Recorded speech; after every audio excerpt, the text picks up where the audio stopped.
লঘুচাপের ফলে শরীয়তপুরের বাজারে কমেছে মাছের সরবরাহ, যার প্রভাবে বেড়েছে মাছের দাম। এ বিষয়ে বিস্তারিত জানাতে আমাদের সাথে শরীয়তপুরের পালং বাজার থেকে যুক্ত হচ্ছেন সহকর্মী কাজী মনিরুজ্জামান।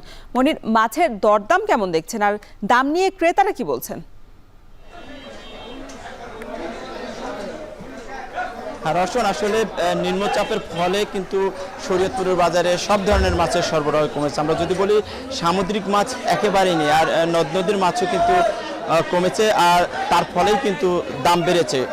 বলা যায় যে সব ধরনের মাছ 20 থেকে 50 টাকা পর্যন্ত বেড়েছে, তবে ইলিশ মাছের দাম কিন্তু এবং চিংড়ি মাছের দাম কিন্তু অনেক বেড়েছে। আমরা বাজার ঘুরে দেখেছি যে একেবারেই ইলিশ মাছ কিন্তু বাজারে কম, এবং তার কারণে কিন্তু আজকে একেবারে 500 গ্রামের যে ইলিশ সেগুলো বিক্রি হচ্ছে 1000 থেকে 1100 টাকা পর্যন্ত। এছাড়া এর বড় যেই ইলিশ অর্থাৎ 500 থেকে 1000-এর মধ্যে রয়েছে সেগুলো কিন্তু 1800 থেকে 1900 টাকা কেজি দরে বিক্রি হচ্ছে, এবং 1 কেজির ওপরে ইলিশ একেবারে নেই বললেই চলে।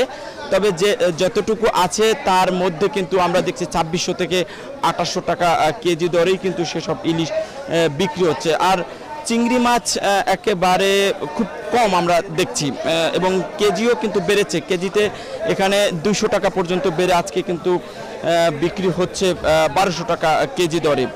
আর যে সকল চাষের মাছ রয়েছে, বিশেষ করে রুই, কাতল, চাষের পাঙাশ, সেগুলো কেজিতে 20 থেকে 50 টাকা পর্যন্ত বেড়েছে। আজকে রুই, কাতল বিক্রি হচ্ছে 400 টাকা কেজি দরে, এবং পাঙাশ যেটা একেবারে সাধারণ মানুষ কিনে খাচ্ছেন সেগুলো কিন্তু কেজিতে 20 টাকা বেড়ে আজকে 220 টাকা বিক্রি হচ্ছে। তবে নদীর পাঙাশ নেই, যেগুলো ফ্রিজে রাখা বা অথবা যে মাছগুলো বরফ দিয়ে রাখা হয়েছিল সেই মাছগুলো এসেছে, এবং সেগুলো 900 থেকে 1000 টাকা কেজি দরে বিক্রি হচ্ছে।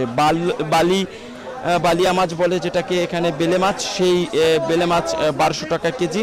আর চাষি কই শিং সেগুলোও কিন্তু আসলে সরবরাহ কমেছে, কারণ এই নিম্নচাপের ফলে টানা বৃষ্টি বাতাসের কারণে কিন্তু যে চাষি পুকুর রয়েছে, খালবিল, সেগুলোও কিন্তু আসলে জেলেরা মাছ ধরতে পারেনি, যার কারণে সরবরাহ কমায় কিন্তু সেই মাছগুলো, কই মাছ বিক্রি হচ্ছে 250 টাকা কেজিতে, এবং শিং মাছ 450 টাকা কেজিতে বিক্রি হচ্ছে।